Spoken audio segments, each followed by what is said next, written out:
Hi everyone, Aaron here for Zollotech, and iPhone 10 has been out for a month, and I've been using it as mostly my main phone or daily driver, with the exception of a few days, but basically I've been using this every day, all day since it came out.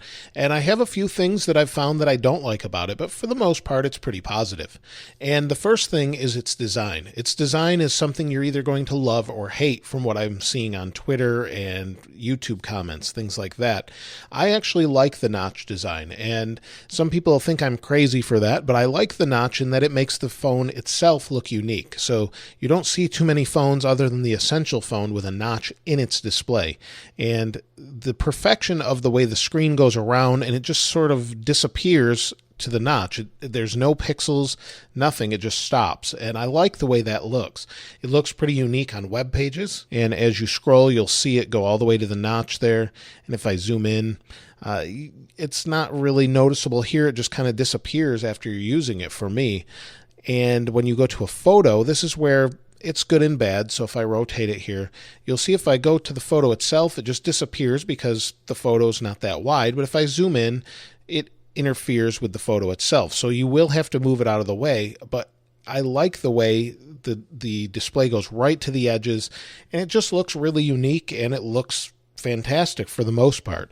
And with this particular display being an OLED display, all of those blacks just fade into the background because the pixels are turned off, so they look true black. And the feel of the phone is really super high quality. Probably not has there been an iPhone that feels as good in your hand since the iPhone 4 or 4S. And this felt really, really solid. It still does. And this phone feels just as solid, but in a different way, that it's curved around the edges. So with the glass curving to the edges, it just feels pretty seamless, and the tolerances are so tight that it just feels like it flows from one surface to the next.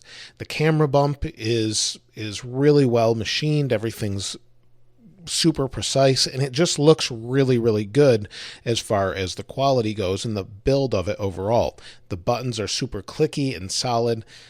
The switch is very solid. Everything's just really well made.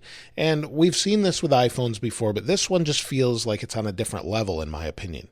Now, there have been a few that have had some issues with its display, maybe not being perfect right here, but Apple has been quick to replace those for people having those issues. Now, the next thing is Face ID. I thought I wasn't going to be crazy about it at first, but it works pretty well, and you can see it unlock there, and it's actually unlocking between my camera, which is right here, and my microphone, which I'm talking into. It's seeing my face in between that and recognizing it. So it's really pretty good that way, and it works really well. It gets better over time, so it speeds up.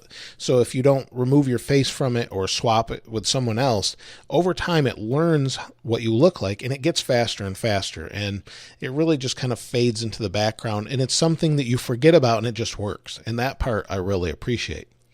Now, the actual display itself is a Super Retina display, and it looks fantastic. But for me, one of the negatives is it actually hurts my eyes. There's a certain type of technology used to display this OLED display and dim the display at the same time, and I think that may be what's hurting my eyes, but I was surprised at the amount of people this actually is bothering as far as eyes are concerned. Not only in my YouTube comments has it been mentioned, since I mentioned it before, but also on Twitter, and there's forum posts on other forums, pages and pages, 10 to 20 pages of people saying that this display hurts their eyes, along with Samsung's other OLED displays. Now, the only OLED displays that don't hurt my eyes are LG's displays that's on something like the Pixel 2 XL.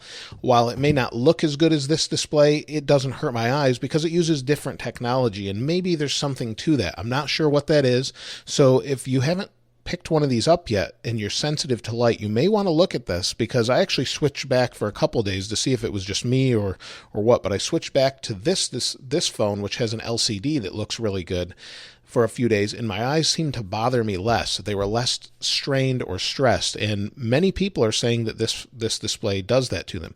There's probably 2 to 3 times that think it's just fine. So it's going to be the majority are going to have no problems, and it looks great. But for myself, it really bothers me, and I wish it didn't, but it does. Now, battery life on this phone has been really, really good. And for me, battery life today, let's take a look at it. Currently, I'm at 49%. I don't know if you can see that with the contrast, but basically I'm half gone on this particular phone right now as far as battery.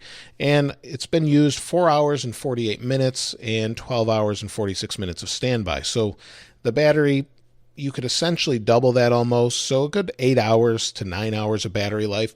I'm getting very similar results from this phone as I do with the 8 Plus. So the 8 Plus will last me easily all day, and so does the 10. It rarely seems strained or slow or anything like that. It never seems to slow down. I really have no issues with it. Everything's super fluid and fast. Switching between applications is quick. Everything's just super fast. And that part I don't even think about in this phone. I never think that it needs to be a little bit faster because it can't handle what it's doing. All the applications open quickly. Nothing's slow for me. Occasionally Twitter loads slowly, but I think that's Twitter itself. But for the most part, that part's great. Now, there is another negative, and that really has to do with application developers. So certain applications, such as the YouTube Creator Studio, that hasn't been updated yet to take full advantage of this display. And because of that, you'll get a black bar at the top and bottom. And slowly manufacturers are updating their applications so that, or developers, I should say rather, they're updating their applications so that they fill the whole display. This was one of the examples I used before, where it's Instagram's layout app. It didn't utilize the whole screen, and then the following day it did. So it's quickly getting remedied, but there are a few apps that don't use it, such as Nest, for example, doesn't use it. This YouTube Creator Studio doesn't use it yet, and I'm sure they will. They'll be updated. It's just a matter of time. So for the most part, it's all positive. I really can't say much negative other than that it's super expensive and expensive to repair and glass front and back. I like the glass, but of course that makes it more vulnerable to scratches and damage and really expensive repairs. But one of the things I see positive in the future that I'd like to see is a larger size. The size was a little bit difficult to get used to, and while technically the screen is bigger from top to bottom, it's narrower width-wise. It took a little bit of time to get used to, but it's fine now once I've done that. And it's a really good size for most people. So the displays, you can definitely see, are slightly different there, but for the most part, it's not a problem. And then the other thing they're looking at in the future is there's rumors that Apple will be using the new micro LED displays as opposed to OLEDs. So where the OLEDs may hurt your eyes or bother you like they do me, micro LED is a different technology and works differently. They also give off their own light, but they provide better contrast, they're thinner, and have faster response times. So we may get the 120 hertz displays like we've seen on the iPad Pro with the super fast scrolling and everything else, and I would love to see that come to an iPhone. And we thought that was going to come with this version, but it didn't. It does refresh pretty quickly, but not all the time like the iPad with most applications. So hopefully we'll see micro LED, and maybe it'll be even more efficient as far as battery and look better. That's it for the iPhone 10. I think it's great. The past month, yes, I would still buy one, but if you're considering between the 8 Plus and the 10, that's going to be very subjective to what you want. If you have a 7 Plus, I wouldn't recommend getting one unless you've got to have the latest and greatest. But if you've got an 8 Plus, the 10, wait until next year and see what they do with a different display, maybe a larger display, and go from there. But let me know your thoughts about the iPhone 10 in the comments below. If you haven't subscribed already, please subscribe and like. As always, thanks for watching. This is Aaron. I'll see you next time.